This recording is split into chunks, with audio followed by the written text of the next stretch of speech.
आज का हमारा जो विषय है वो है सताव। सताव का उद्देश्य समझने के लिए और इसे सहने के लिए हमें आत्मिक गहराई को समझना आवश्यकता है, क्योंकि सताव का उद्देश्य क्या है। जो सताव है एक बड़ी दुखद घटना है, एक अनुभव है। आप देखते हैं कैसा, जैसा आजकल बड़े न्यूज़ चैनल पे, सोशल मीडिया पे आता है, पास्टर को मारा जा रहा है, पीटा जा रहा है, चर्च का सामान तोड़ देते हैं, बाइबलें जला देते हैं, बाइबलें फाड़ देते हैं, प्रचारकों को, बच्चों को पीटा जाता है, कलीसिया के बच्चों को पीटा जाता है। तो ये एक बड़ी दुखद घटना है। परंतु अगर आप जानें, ये केवल एक दुखद घटना नहीं है, बल्कि एक आत्मिक प्रक्रिया है, एक आत्मिक प्रोसेस है, एक स्पिरिचुअल प्रोसेस है। और परमेश्वर अपने लोगों को कुछ महान कार्य कराने के लिए सताव से गुजारता है, ताकि सताव के द्वारा प्रभु के दास दासियां लोग, कलीसिया लोग प्रभु में मजबूत बने, सामर्थी बने। तो क्या है सताव? परमेश्वर की क्या योजना में सताव शामिल होता है? प्रभु की इच्छा में है कि सताव होना लाजमी है, सताव होना चाहिए। हाँ, अक्सर सताव परमेश्वर की योजना का एक हिस्सा होता है, योजना का एक बड़ा हिस्सा होता है, जिसमें सताव के द्वारा परमेश्वर अपने संत लोगों को, अपने दास लोगों को, अपनी कलीसिया को शुद्ध करता है, उन्हें मजबूत करता है और उन लोगों को वो एक और फलदायी बनाता है। प्रभु का उद्देश्य सताव को कलीसिया में लाने का यही कारण है। अगर हम प्रभु के वचन में देखें, दूसरा तीमुथियुस की किताब, इसका 3 अध्याय और इसका 12 पद, क्या लिखा है? जितने मसीह यीशु में है और भक्ति के सान, भक्ति कौन सी भक्ति? प्रभु का वचन में लिखा है, परमेश्वर अंत के दिनों में अपने लिए ऐसे आराधकों को ढूंढेगा जो आत्मा और सच्चाई से उसकी आराधना करें। आराधना करने का मतलब ये नहीं है कि केवल क्वायर का ही एक जिम्मेदारी है आराधना। आराधना का मतलब होता है परमेश्वर से आप प्रार्थना करते हैं, वर्शिप, प्रार्थना करना, और उस प्रार्थना को हम गाकर भी करते हैं। और जब हम प्रेज करते हैं, यानी स्तुति करते हैं, वहाँ हम प्रभु की बड़ाई करते हैं, तारीफ करते हैं। तो जब हम प्रार्थना के लिए बैठते हैं, जिसमें हम गीत नहीं गाते, तो सबसे पहले हम प्रभु की बड़ाई करते हैं, तारीफ करते हैं, है ना? और उसके बाद हम अपने निवेदनों को, प्रार्थनाओं को प्रभु के समक्ष रखते हैं, प्रभु के आगे रखते हैं। तो जो प्रार्थना है परमेश्वर से, वह प्रार्थना जो आत्मा और सच्चाई से करने वाले वो संत लोग हैं, वो प्रभु के पवित्र लोग हैं, वो कलीसिया के लोग हैं, तो उनके विषय में प्रभु कहता है, जो मसीह यीशु में भक्ति के साथ जीवन बिताना चाहते हैं, वे सताए जाएंगे। वे क्या होगा? सताए जाएंगे। अब आप लोगों का चेहरा लटक जाएगा, भैया जी हम सताए जाएंगे, हम पीटे जाएंगे, हम पर दुख आएंगे, हम पे समस्या आएगी। क्या ऐसा होगा? वैसे हमारे ऊपर तो दुखों का पहाड़ चल रहा है, आप बोल रहे हो तुम सताए जाओगे। देखो बाइबल में लिखा है, जब आप भक्ति के संग प्रार्थना में प्रभु के चरणों में बैठेंगे तो आप सताए जाएंगे। फिलिपियों की किताब, इसका 1 अध्याय और इसके 29 पद को यदि हम पढ़ें, क्योंकि तुम्हारे लिए मसीह का अनुग्रह कि केवल उस पर विश्वास ही नहीं, उस पर आपको विश्वास नहीं करना, वरन मसीह के लिए आपको ऐसा अनुग्रह मिला है, परंतु तुम उसके लिए दुख उठाना भी तुम्हें मिला है, तुम उसके लिए दुख भी उठा सको, ये अनुग्रह मिला है। जो भक्ति के संग प्रभु की आराधना करते हैं, सेवा करते हैं, प्रभु का वचन में लिखा है, वह प्रभु ने अनुग्रह किया है कि आप दुख उठाकर प्रभु की सेवा को करें, परमेश्वर के राज्य में चलें। प्रभु ने ये नियम अपनी कलीसिया पर रखा है। जब मैं प्रभु के पास आया तब भाई आमोस ने मेरे लिए अभिषेक करते वक्त ये प्रार्थना की कि तेरे जीवन में दुख और सताव बने रहेंगे। यूं बोला, दुख और सताव बने रहेंगे। अब आमोस भैया से मैंने प्रार्थना के बाद, अभिषेक के बाद पूछा, भैया आपने सारी बातें मेरे लिए बड़ी अच्छी कही, तो दुष्ट आत्माओं को निकालेगा, बीमारों को चंगा करेगा, आप ऐसा क्यों कहते हो कि तेरे जीवन में दुख और सताव बने रहेंगे? उन्होंने कहा, प्रभु ने तुम्हें एक बड़ी योजना के लिए चुना है, एक बड़े कार्यभार के लिए।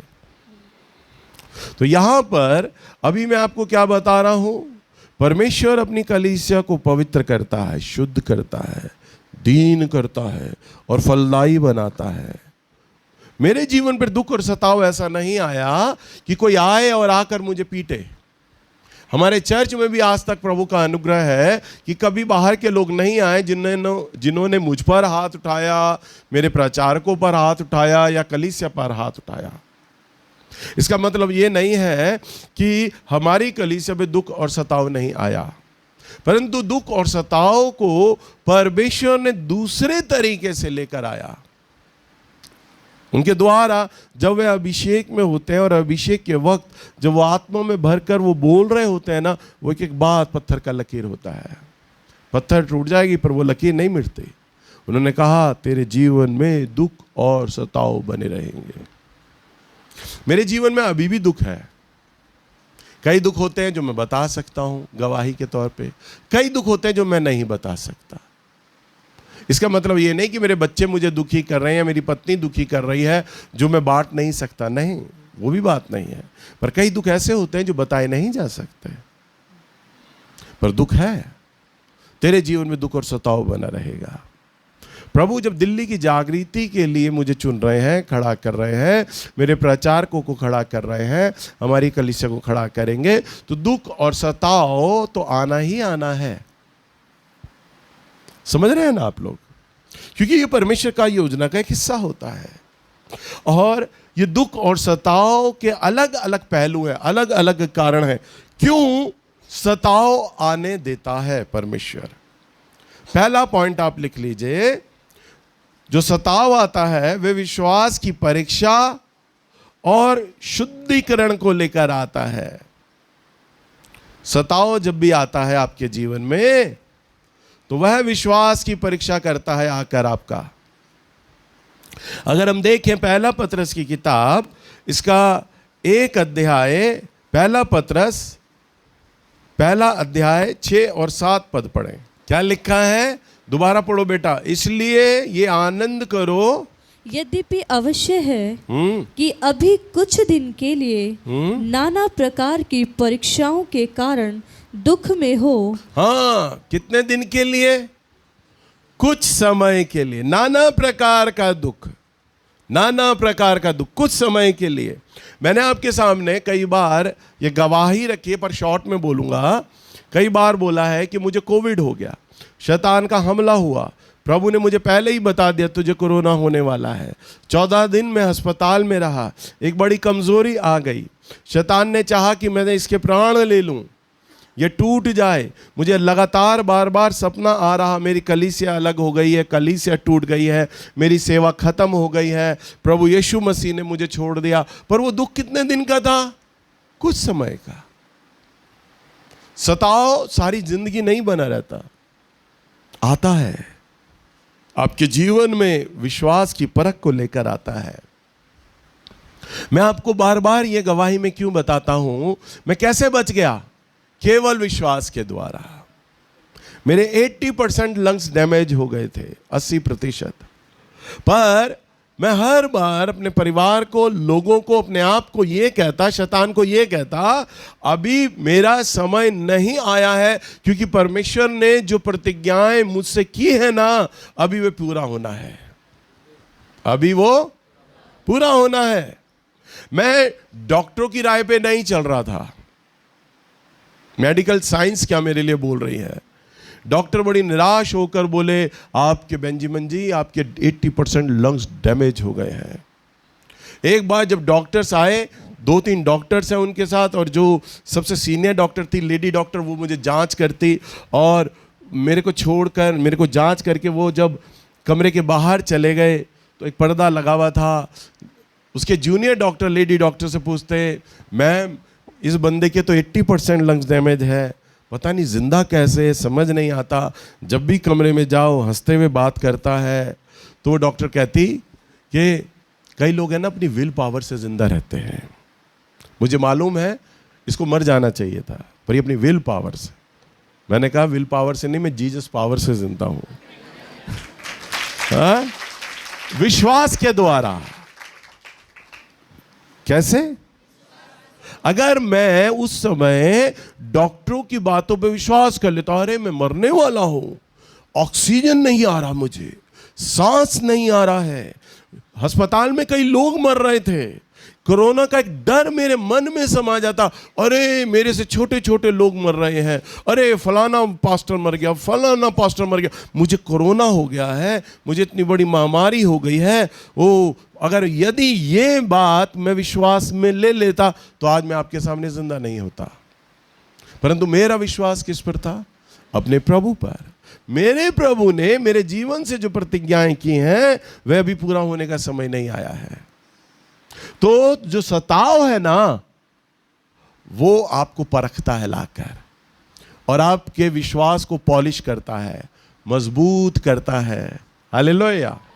सो वचन में क्या लिखा है?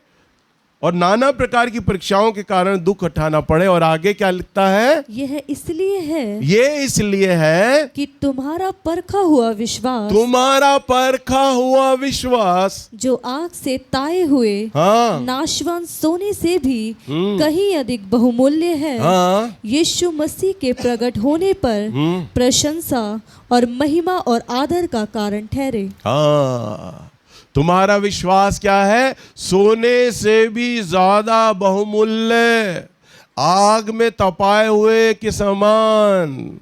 अब जब आप सताव से निकल कर आ गए हैं, जिस प्रकार सोने को भट्टी में डाल के शुद्ध किया जाता है, हर तरह का खोट निकाल दिया जाता है और वो और अधिक कीमती बन जाता है सोना, ऐसे ही आप जब सताव की अग्नि से होकर निकलते हैं, आपका विश्वास और सोने के समान और बहुमूल्य हो जाता है। और प्रभु यीशु मसीह के आने तक आपका जीवन, आपका विश्वास प्रशंसा और महिमा का कारण बनता है। शैतान ने तो लगभग मुझे 13-14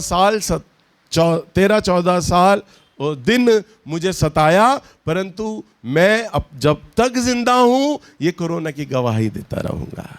तो ये मेरे प्रभु यीशु मसीह के आने तक ये गवाही बनी रहेगी। समझ पा रहे हैं? 14 दिन सताओ के तो सहे, परंतु इसके द्वारा क्या हुआ? मेरा विश्वास बहुमूल्य हो गया। और इस एकदम से परमेश्वर ने मेरी सेवा और मेरे भौतिक जीवन में एकदम आसमान और जमीन का फर्क कर दिया। प्रभु ने हर प्रकार की भौतिक चीजें की आशीषें कोविड के बाद से मुझे देना आरंभ कर दिया, आप सब जानते हैं। और आत्मिक आशीषें प्रभु ने देना आरंभ कर दिया। अब दिल्ली की जागृति के लिए परमेश्वर खड़ा कर रहा है। कैसे? यदि मैं उस सताव में खड़ा ना रह पाता तो आज जो आशीष मैं, मेरा परिवार या हमारी कलीसियाएं देख रही हैं, उन बातों को हम अपने जीवन में ना देख पाते। इसलिए हमारा विश्वास मूल्यवान हो जाता है और शुद्ध होता है, और ये एक आत्मिक प्रोसेस है, एक आत्मिक प्रक्रिया है। सो यह हमारे सच्चे विश्वास को परमेश्वर की दृष्टि में उजागर करता है, सामने लेकर आता है। नंबर 2 लिख लीजिए, सताव से हमें धीरज और आत्मिक परिपक्वता मिलती है, आत्मिक मजबूती मिलती है। अगर हम देखें रोमियो की किताब 5 अध्याय और इसका 3 पद, केवल यही नहीं, वरन हम कलेशों में भी घमंड करें। क्या करें? क्या करें? अभी मैं सताव का प्रचार कर रहा हूं तो मेरी कलीसिया में कई लोगों के है ना चेहरे विचारों की पलक तक नहीं झपक रही, परंतु वचन में क्या लिखा है? घमंड करें। क्या करें? बताओ आप किस बात पे घमंड करते हो? लड़की अपनी सुंदरता पे घमंड करती है, एक पैसे वाला अपने पैसे पे घमंड करता है, एक आदमी अपने टैलेंट पे घमंड करता है। तो घमंड का क्या कारण है? वचन में लिखा है केवल यही नहीं वरन हम कलेशों में भी घमंड करें। हम कब घमंड करें? हमें घमंड करने का मौका कब मिलता है? कलेशों में। कलेशों में कब? कलेशों में। यानी आप जब कलेशों में हैं ना तो आपको घमंड इस बात को करना चाहिए, इसका अर्थ है यदि मेरे जीवन पर सताव आ रहा है ना तो मैं परमेश्वर की दृष्टि में सही चल रहा हूं। हालेलुया। प्रभु के दास बिली ग्राहम ये बताते हैं जो मनुष्य की सेवा या मनुष्य का जीवन प्रभु की नजर में ठीक नहीं होता है ना तो उसके जीवन में सताव भी नहीं आता है। क्यों नहीं आता है सताव? क्योंकि शैतान को उसके जीवन से कोई खतरा नहीं है। शैतान कहता है ये भले ही यीशु का प्रचार कर रहा है, गीत गा रहा है, चर्च ले रहा है, पर इसके चर्च से है ना और इसकी सेवा से मुझे जरा भी खतरा नहीं है, कोई दिक्कत नहीं है। परंतु जहां उसे खतरा है, जहां वो जानता है ये व्यक्ति है जो धर्मी जीवन जीता है। अभी हम पढ़ रहे थे धर्मी जीवन, जो धर्मी जीवन जीते हैं वो क्लेश उठाएंगे, ये कंडीशन है। तो जब हम धर्मी जीवन को जी रहे हैं तो परमेश्वर के वचन के अनुसार वे क्या उठाएंगे? और आपको घमंड क्यों करना है? अरे हम प्रभु की नजर में ठीक है भाई। कई बार शैतान विचार देता होगा तेरा जीवन है ना प्रभु की दृष्टि में ठीक नहीं है, तो अगर आपके जीवन पे सताव आ रहा है तो ये चिन्ह है, ये साइन है इस बात का कि आप प्रभु के लिए ठीक है, तभी तो सताव आ रहा है। और लिखा है घमंड करे ये जानकर कलेशों से क्या है? कलेश से धीरज। कलेश से क्या होता है? अभी मैं आपको क्या बता रहा हूं? धीरज और आत्मिक परिपक्वता। कलेश जब होगा ना वो सबसे पहले आपको धीरज धरना सिखाएगा। क्या सिखाएगा? सब्र करना। बैठे रहो, अभी तुम्हारा समय नहीं आया है, अभी तुम्हारा बार बार दुख, बार बार दुख, बार बार दुख आपको कलेश देगा, आपको कलेश देगा और आपको धीरज धरना सिखाएगा। आपको क्या करेगा? अब देखिए, मुझे सेवा को करते हुए, चर्च चलाते हुए 25 साल से ऊपर हो गया, पर अभी तक हमने बाहर जाने की योजना नहीं बनाई थी, परंतु प्रभु ने अपनी योजना अनुसार हमें बाहर लेकर गए और सफल भी कर रहे हैं। तो प्रभु ने मेरे हृदय में धीरज डाला। मैं और दूसरों के चर्च देखता, अरे दूसरे लोग किराए के चर्च ले रहे हैं, हमें भी अपना चर्च ले लेना चाहिए, हमें भी चर्च लेंगे, हम भी ब्रांचेस बनाएंगे, हम भी वो करेंगे। परंतु मैंने नहीं, मैंने हमेशा बोला प्रभु अपना चर्च खुद बनाएगा। कई बार मेरे प्रचारक, मेरे परिवार के लोग मुझे राय देते ज़मीनें महंगी हो रही हैं, चर्च के लिए ज़मीन ले लो, तो हमेशा मैं उसमें धीरज रखता, अरे प्रभु की सेवा है, प्रभु अपने आप अपने लोगों को बैठाएगा। धीरज, कलेश आपको धीरज धरना सिखाता है। कई लोग आज बड़ी जल्दी पादरी बन जाते हैं, बड़ी जल्दी लोगों के सामने आना चाहते हैं, लोग हमें जान लें, हमारे वरदान को जान लें, हमारे टैलेंट को जान लें। ये याद रखिए, वो ही व्यक्ति जल्दबाज करेगा जो धीरज से नहीं, जो कलेश से नहीं गुजरा। और जब तक कलेश से नहीं गुजरेगा वो व्यक्ति, वो सेवा में सफल नहीं हो पाएगा, क्योंकि आग में तपाए हुए सोना तो बना ही नहीं अभी। वो एक कुम्हार जब चाक पर बर्तन को बनाता है ना, मट्टी के बर्तन को, उसके घड़ों को, तो साइड में रखता है और शाम दिन डलने के बाद एक बड़ी भट्टी लगाता है और मटकों को धीमी आंच पे रख दिया जाता है और सुबह तक वो धीमी आंच में, हल्की आंच में पकते रहते हैं और लाल हो जाते हैं। अब आंच में तपने के बाद वो मटका जो अभी सिर्फ चिकनी मिट्टी का घड़ा था, हल्का हाथ डालते ही, पानी डालते ही टूट जाता, पर अब तपाए जाने से अब उसकी कीमत बढ़ गई है। अब ग्राहक खरीदेगा भाई। कोई भी कुम्हार अगर कच्चे बर्तनों को जिन्हें आग में नहीं तपाया गया उन्हें मार्केट में ऐसे ही ले जाए ना, तो एक भी ग्राहक नहीं खरीदेगा। ग्राहक मुंह से ये बोलेगा, अरे तुम्हारा बर्तन तो अभी कच्चा है, पकाया ही नहीं से। तो पकाना पड़ेगा कुम्हार को बेचने के लिए, उसकी कीमत पकने के बाद बढ़ेगी, उसकी मजबूती पकने के बाद बढ़ेगी। एक विश्वासी, एक प्रचारक जब तक आग में, सताओ की आग में तपाया नहीं जाएगा ना, तब तक उसकी कीमत नहीं बढ़ेगी, तब तक वो मजबूत नहीं बनेगा।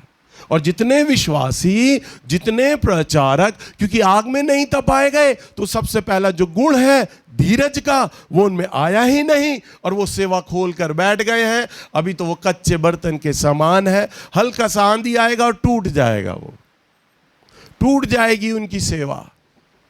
शैतान हल्का सा आंधी लाएगा और सेवा खत्म। इसलिए क्या लिखा है, धीरज से क्या होता है, घमंड से क्या, कलेश से जानकर कि कलेश से क्या होगा, धीरज, और धीरज से क्या निकलेगा, खरा, खरा सोने के समान खरा। हालेलुया। प्रभु कहेगा, मेरी बेटे, मेरी बेटी, तूने हर बात में धीरज धरा है। बाइबल की कहानियां, एक टीवी सीरियल आता था और उसमें अब्राहम का जो रोल किया है वो कबीर बेदी ने किया है। और अब्राहम तब तक बाप नहीं बना था, कुंवारा था, और वो जगह जगह रुकता है और प्रभु से पूछता है, क्योंकि प्रभु ने तो अब्राहम को आज्ञा दिया था, अपने देश को छोड़ दे, कुटुंबियों को छोड़ दे, रिश्तेदारों को छोड़ दे और निकल जा। अब वो निकल गया, सारी चीज़ों को छोड़कर, परिवार को छोड़ दिया, कुटुंब को छोड़ दिया, देश को छोड़ दिया, और वो वहाँ से निकल गया। और निकलने के बाद प्रभु अब उसे बंजारों के समान चलाए जा रहा है। वो रुकता, उसके कबीले के लोग बोलते, बाबा ये जगह तो बड़ी अच्छी है, देखो यहाँ पहाड़ भी हैं, हरियाली भी है, यहाँ पानी भी है, हमें लगता है परमेश्वर ने हमारे लिए यही जगह चुनी है, क्योंकि ये सारी सुविधाएं हमें बड़ी अच्छी मिल रही हैं। रेत में हमें फल नहीं मिल रहे, रेत में पानी नहीं मिल रहा, ये जगह बड़ी अच्छी है। अब्राहम जाता और एक अलग जगह पर बैठकर प्रार्थना करता, प्रभु क्या ये जगह वही है जो तूने हमारे लिए चुनी है? तो परमेश्वर कहते, नहीं, ये जगह नहीं है तेरे लिए, तुझे और आगे जाना है। जब वो आवाज़ को सुनता, तब वो लोगों को जब जाकर बोलता ना, तो लोग मायूस हो जाते, पर लोग अब्राहम को करेक्ट करते, नहीं बाबा, तुम्हें प्रभु की आवाज़ नहीं आई होगी, तुम्हारा अपना विचार होगा। देखो प्रभु ने कहा था मैं तुम्हें बड़ी अच्छी जगह ले जाऊंगा, देखो यहाँ तो पानी भी है, नदी है, झरना है, और यहाँ का तो जो मिट्टी है वो भी बड़ा अच्छा है, बड़ी अच्छी फसल हो जाएगी, हम यहीं ठहर जाते हैं, कितने साल हम बंजारों के समान चलेंगे। परंतु अब्राहम ये कहकर प्रार्थना करता है, हे पिता, क्या मैं तेरी दृष्टि में ठीक चला? मुझे बड़ा अच्छा उसका डायलॉग लगा। उसने जब बोला, जब मैंने बात सुनी ना, मैं रो पड़ा। वो कहता, अब्राहम बोलता, प्रभु क्या जब तूने मुझे रुकने को कहा, क्या मैं सही टाइम पर रुका? क्या जब तूने मुझे चलने को कहा, तब क्या मैं चला? मैंने कुछ ऐसा तो नहीं किया जिसमें मैंने अपनी मर्जी चलाई हो। वह ऐसा कहकर प्रार्थना करता है। सारी उम्र बिता दी, जगह नहीं मिल पाई अगले को रहने को। सारी उम्र बिता दी, 100 साल का हो गया, बच्चा ही नहीं हुआ। परंतु परमेश्वर ने क्या प्रतिफल रखा था? जातियों का पिता। क्या प्रतिफल रखा था? जो धीरजवंत होता है ना, जो धीरज धरना सीखता है, परमेश्वर उसके लिए स्वर्ग में और पृथ्वी पे एक बड़ा प्रतिफल रखता है। छोटी मोटी सेवा नहीं होती उस व्यक्ति की जो धीरज से निकल कर चला जाए। और जितने भी प्रचारक, जितने भी विश्वासी इस धीरज के प्रोसेस से नहीं गुजरते, जल्दबाज कर जाते हैं, समझ लीजिए उनकी सेवाओं की सीमाएं बंधी हैं। समझ लीजिए उनकी आशीषों की सीमाएं बंधी हुई हैं, क्योंकि अभी तो वो धीरज से निकल कर ही नहीं गए हैं। परंतु अब्राहम के हम जीवन में देखते हैं, सारा उम्र उसने धीरज धरा। इसलिए बाइबल इस प्रकार से बताती है, सो अब्राहम परमेश्वर का मित्र कहलाया। हालेलुया। बाइबल के अंदर सिर्फ एक कैरेक्टर को परमेश्वर ने अपना दोस्त बोला है, मित्र बोला है। किसे? अब्राहम को। क्योंकि उसमें गुण क्या था? धीरज धरने वाला। सो लिखा है 4 पद में, और धीरज से क्या निकलता है? खरा। और खरा निकलने से क्या होता है? धीरज में होते हैं, धीरज के प्रोसेस में होते हैं तो खरे निकलते हैं परमेश्वर की दृष्टि में। कोविड के टाइम पर मैं क्यों प्रतिज्ञा कर रहा था कि नहीं, अभी परमेश्वर की वे प्रतिज्ञाएं, जो प्रतिज्ञाएं प्रभु ने मेरे से रखी हैं, अभी उन्हें पूरा होने का समय नहीं आया।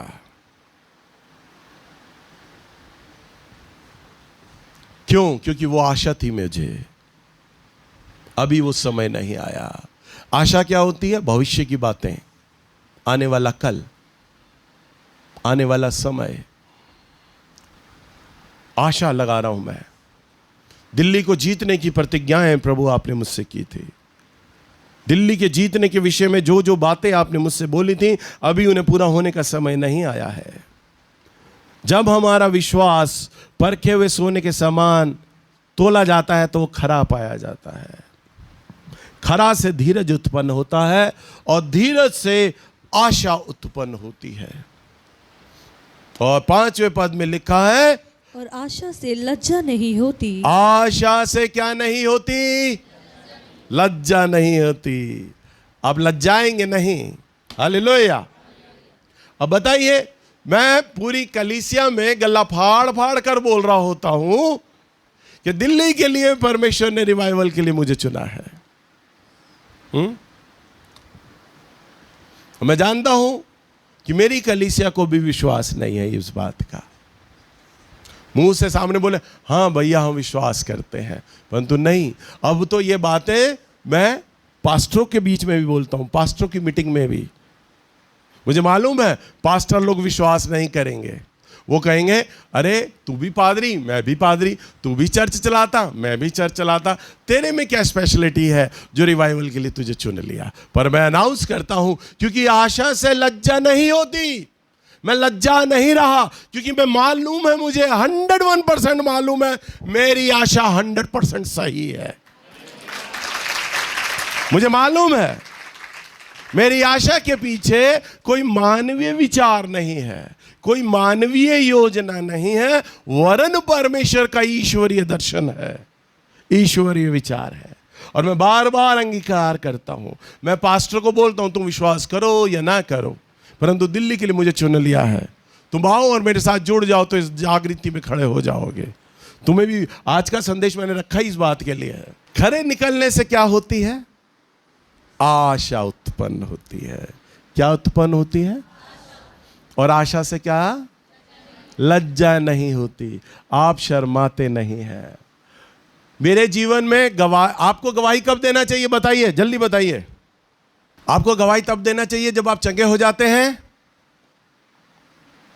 जब आपको आशीषें मिल जाती हैं, जब आपका कर्जा दूर हो जाता है, तब आपको गवाही तब देनी चाहिए जब प्रभु आपके साथ प्रतिज्ञा कर दे। अब्राहम को परमेश्वर ने प्रतिज्ञा दी, मैं तुझे जातियों का पिता बनाऊंगा। इसलिए सो अब्राहम, तेरा नाम अब्राहम नहीं बल्कि इब्राहिम होगा, जातियों का पिता। और तेरी पत्नी का नाम सारा है, सारे ना होके सारा होगा, वरन जातियों की माता। अब वो अंगीकार करने लग गए, हे अब्राहम आ जाओ, तुम्हारे लिए खाना बना दिया है। और अब्राहम ऊंट पर होता होगा और वो कहता होगा, सारा मैं आ रहा हूं। और तमाम उनके कबीले के लोग ये बोलते होंगे, अरे बुढ़ापा आ गया है हमारे बाबा को, अब उन्हें औलाद नहीं हुई ना, तो वो अपनी बीवी को पुकार रहे हैं जातियों की माता, जातियों की माता बोल रहे हैं। और वो भी बेचारी बुढ़ा गई हैं, सठिया गई हैं, और वो अपने पति को बोल रही हैं जातियों का पिता, जातियों का पिता। तो गवाही कब से आरंभ होती है बताओ? जब परमेश्वर आपको बोल दे। प्रभु ने मुझे बोला मैं रिवाइवल के लिए तुझे खड़ा करता हूं, मैंने अंगीकार करना शुरू कर दिया। विश्वास से, आशा से लज्जा नहीं होती है, क्योंकि प्रभु आपके साथ है। जब उसके कबीले के लोग उसकी गवाही को सुनकर मजाक बनाते होंगे, रिनाल्ड बॉन्के बोलते हैं, मैंने जब अपने इस दर्शन को अपने साथ के सेवा करने वालों के लोगों के संग बांटा ना कि मुझे साउथ अफ्रीका के रिवाइवल के लिए चुना है, उन्होंने विश्वास नहीं किया। वो अपनी पुस्तक में लिखते हैं, हो सकता है कि कई बार परमेश्वर आपकी आत्मा में वो दर्शन दे, आपका जीवन साथी, परिवार के लोग, आपकी सेवा करने वाले लोग आपके उस दर्शन को स्वीकार ना करें, परंतु जो दर्शन परमेश्वर ने आपकी आत्मा में बीज बो दिया है उसे वह अवश्य पूरा करने जा रहा है। और रिनाल्ड बॉन्के कहते हैं, मेरी सभा में पहली बार जो लोग आए ना, 5 लोग आए थे, केवल कितने? 5 लोग। प्रभु ने अनुग्रह किया, हमारी सेवा में 5 लोग नहीं आए अभी, प्रभु ने ज्यादा दिया है हर बार, आज भी ज्यादा लोगों को ला रहे हैं। हालेलुया, ये तो प्रभु का अनुग्रह है। कहते 5 बार, और उनके द्वारा 9 करोड़ लोग प्रभु में लाए गए। कितने? 9 करोड़। तो आपको गवाही कब देना होता है? हैं? कब? जब प्रभु आपको प्रतिज्ञा दे दे, जब आप प्रभु को आपको कुछ कह दे, आप गवाही देना आरंभ कर दें। आप सबको जय मसीह।